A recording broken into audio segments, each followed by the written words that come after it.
que soy artista? Usted es un desgraciado sin talento ni dinero. No le cabe la pinche idea de que soy una persona deseable, famosa y bien sabrosa.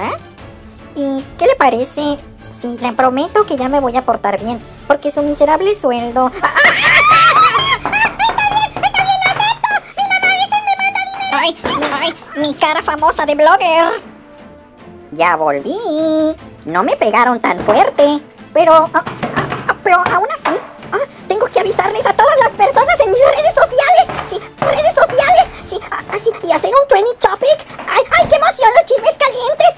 ¡Ay, me mojé la vagina! ¡Ay, qué rico ser popular! Y que me pongan atención. ¡Ay, qué orgasmo cuando me apoya toda la bola de pendejos pobres! Soy una vieja llorona. ¡Ay, tengo que saborear la fama! ¡Tengo que saborear la fama porque soy una puta! ¡Una puta! ¡Sí, una puta de la fama! ¡Ay, sí, ya me sé bien famoso! ¡Ah! ¡Uy, no, pinche puta de mierda! ¡Una puta! ¡Una puta de la fama! ¡No entiendes, pendeja! ¡Una puta! ¡Oh, qué gran tragedia! Yo nunca he estado en una pelea. Pero para que crean que soy valiente y solidario, no voy a ir a la tele a que me pregunten cuántos pepinos me meto en la cola.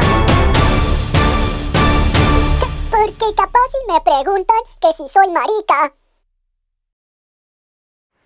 ¿Ya te caigo bien?